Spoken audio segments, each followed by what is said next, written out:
Just before I get to the story, I want to quickly tell you about our new podcast.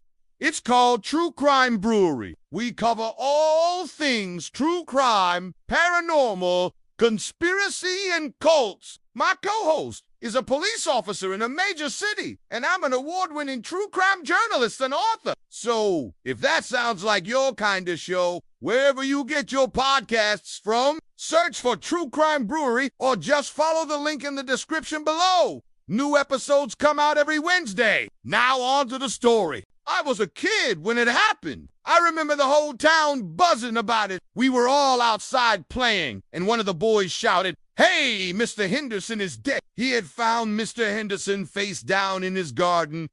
At first, no one knew how he died. His wife, Margaret, was hysterical. She kept saying, "It's my fault. It's my fault." But no one knew what she was talking about. Mr. Henderson was an old man. I think he was at least 80. He lived in a big house with his much younger wife, Margaret, who I think was in her 60s. They didn't have any kids, and they kept to themselves. I don't remember seeing them much, but we would see them walking hand in hand around the neighborhood sometimes. They looked happy.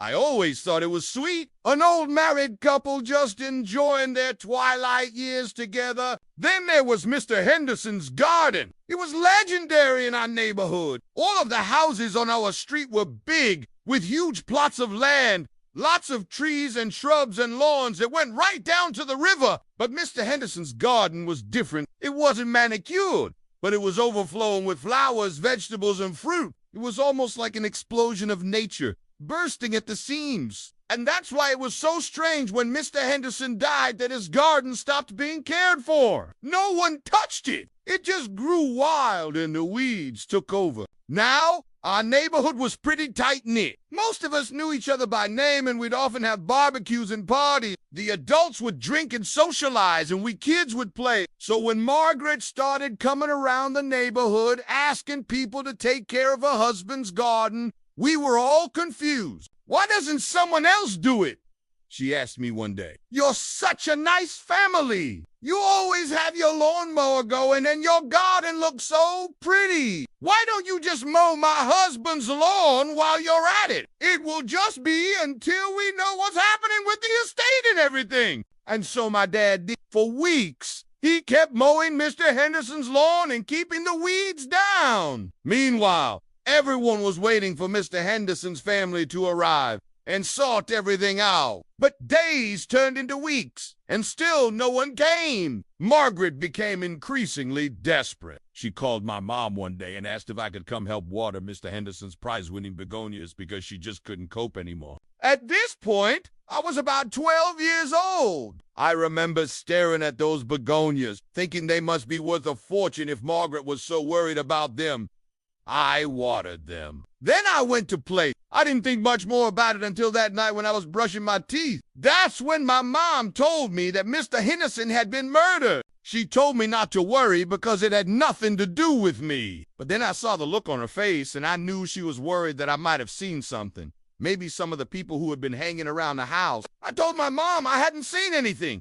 I really hadn't. But now, of course, I was curious. Who would murder Mr. Henderson? Was that why his garden was so overgrown? How had he died? Of course, the whole town was buzzing about it now. People were taking bets on who had done it. My mom told me not to listen to any of the gossip because no one knew what they were talking about. But I did listen, and soon enough, the name Thomas kept popping up. Thomas was a drifter who stayed at boarding houses around town. He had recently moved to the boarding house across the street from Mr. Henderson. No one knew much about him, but when they questioned the owner of the boarding house, they learned that he had only been there a few weeks and that he had left without paying his final bill. That was important because when the police searched the house, they found some gardening tools that belonged to Mr. Henderson. They also found a muddy pair of work boots, a crowbar, a meat cleaver, and several large knives. But they didn't find Thomas. As time went on, though, the investigation seemed to fizzle out. The garden became a jungle and everyone moved on with their lives.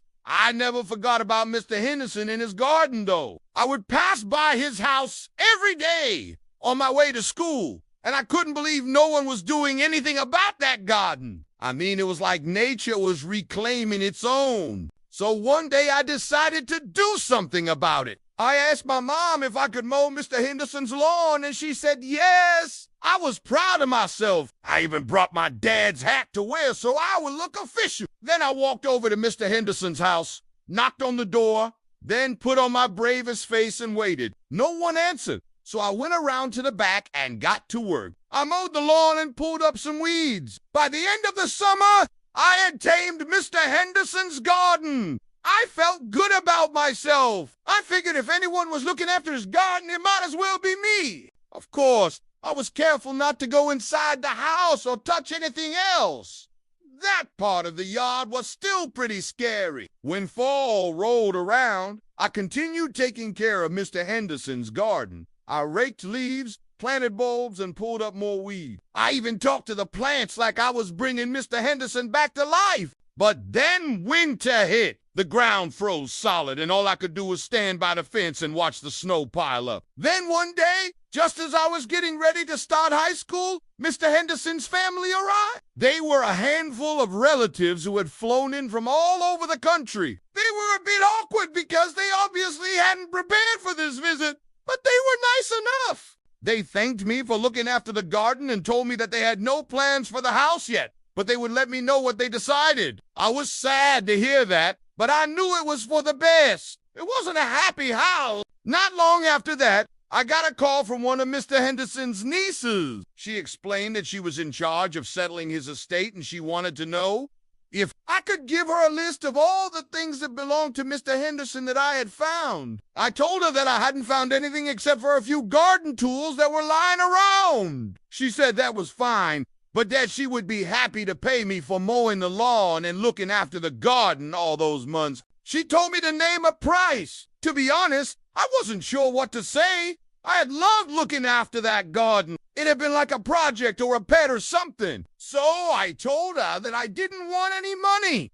Instead, could she give me some of those begonias? She laughed and said that was a great idea. She would make sure someone gave me as many begonias as I wanted. Well, she kept her word. I've those begonias still. I actually have a whole patch of them in my backyard. Every year they bloom, and it's like Mr. Henderson is watering them. Just before I get to the twist in the story, I want to thank you for watching and supporting. If you enjoyed these stories, please make sure to subscribe so you don't miss out on any of the new ones. Now on to the story. For the next few months, the relatives came and went, and the house remained empty. By late spring, the following year, most of the stuff inside had been cleared out. One day I saw a woman carrying out a large wooden chest. She looked exhausted and she had hired movers. I was surprised when the movers showed up because I had assumed that the house would just sit there until it fell apart. I thought maybe they were going to renovate the place, but that wasn't the case. As I watched, they carried the chest into a moving van. Then a few minutes later,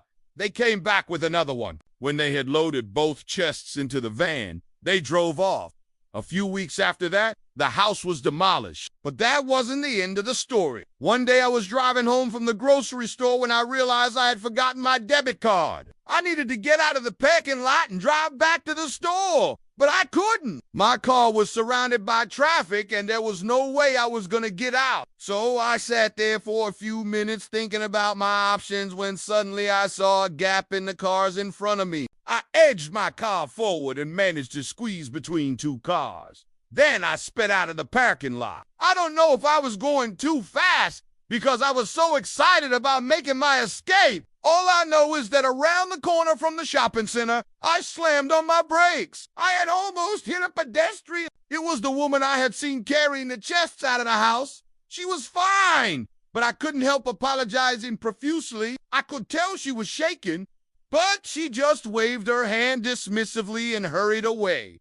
I drove off feeling guilty and confused. Why was she carrying those chests out of the house? What were those chests? And why was she in such a hurry? I didn't think much more about it until a few weeks later when I was visiting my mom. She had gone with me to the store, and we were sitting in the car discussing what to make for dinner. Do you remember that woman you almost hit? She asked. Yes, I said. How is she? She was here earlier, Mom said. She was asking about you. Oh, God, I said. What did she say? She wanted to know if you had found anything else in Mr. Henderson's garden. Anything else, I said. Like what? She didn't say. She just asked if you had found anything else and if you would contact her. We looked at each other for a moment, and then I said, "Oh, Mom, I think I need to go home and dig up Mr. Henderson's garden again."